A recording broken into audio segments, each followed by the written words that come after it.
warahmatullahi wabarakatuh. Perkenalkan, nama saya Asti Wahyuningsih, NIM 1655 kelas SMBPA. Baiklah, pada video kali ini saya ingin menjelaskan mengenai acara 1 praktikum manajemen pemasaran, yaitu tentang tata niaga pemasaran. Terlebih dahulu saya ingin menjelaskan apa itu pemasaran. Pemasaran adalah semua kegiatan bisnis yang ditujukan untuk memberi kepuasan dari barang atau jasa yang ditukarkan kepada konsumen atau pemakai. Pemasaran pertanian mencakup perpindahan barang atau jasa mulai dari subsistem pengadaan dan penyaluran input pertanian, produsen hasil pertanian, agroindustri, pedagang, pengumpul, pengecer, dan lembaga-lembaga perantara lainnya. Kemudian dalam kegiatan pemasaran dibutuhkan yang namanya saluran pemasaran atau yang biasanya disebut dengan rantai pemasaran. Rantai pemasaran tersebut dibutuhkan untuk membawa sejumlah komoditi tertentu dari tangan produsen sampai kepada konsumen. Kemudian saluran pemasaran atau margin pemasaran dirumuskan dengan M sama dengan PK dikurang PP, di mana PK adalah harga di tingkat konsumen dan PP adalah harga di tingkat produsen. Semakin panjangnya rantai pemasaran akan mengakibatkan tingginya harga pada tingkat konsumen. Margin pemasaran dapat dirumuskan dengan M sama dengan PK dikurang PP, di mana PK adalah harga di tingkat konsumen dan PP adalah harga tingkat produsen.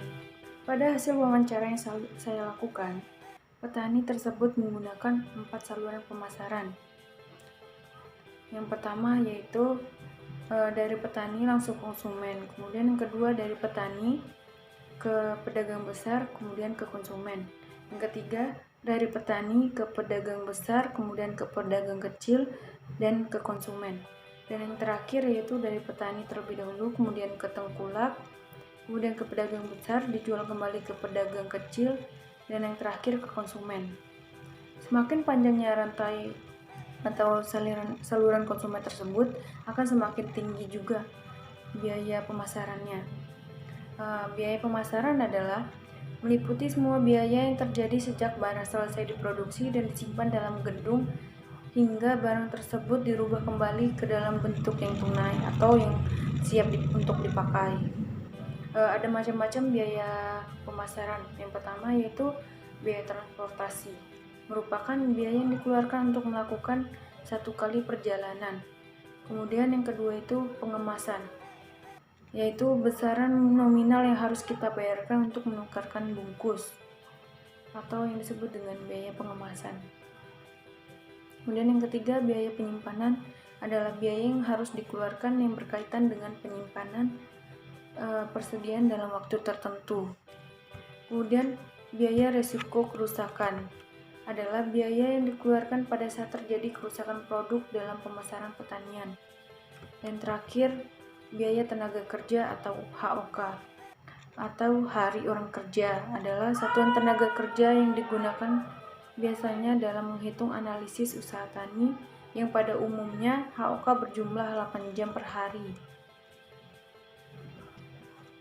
Jadi dapat dirumuskan bahwa biaya pemasaran adalah total dari biaya transportasi ditambah biaya pengemasan ditambah biaya resiko kerusakan ditambah biaya penyimpanan dan ditambah biaya tenaga kerja. Adapun keuntungan pemasaran dapat dirumuskan V sama dengan M dikurang TC, di mana V adalah keuntungan pedagang, margin adalah M adalah margin, dan TC adalah total biaya pemasarannya. Kemudian efisiensi pemasaran dapat dirumuskan sama dengan total keuntungan per total biaya pemasaran. Sedangkan untuk efisiensi pemasaran teknis sama dengan total biaya pemasaran dibagi jarak. Farmer share berfungsi untuk mengukur kesejahteraan petani atau bagian yang diterima petani yang dibayarkan oleh konsumen. Farmer share dapat dirumuskan sama dengan HP per HK dikali 100%, di mana HP adalah harga produsen dan HK adalah harga konsumen. Baiklah, itu saja yang dapat saya sampaikan. Kurang lebihnya saya mohon maaf. Terima kasih. Wassalamualaikum warahmatullahi wabarakatuh.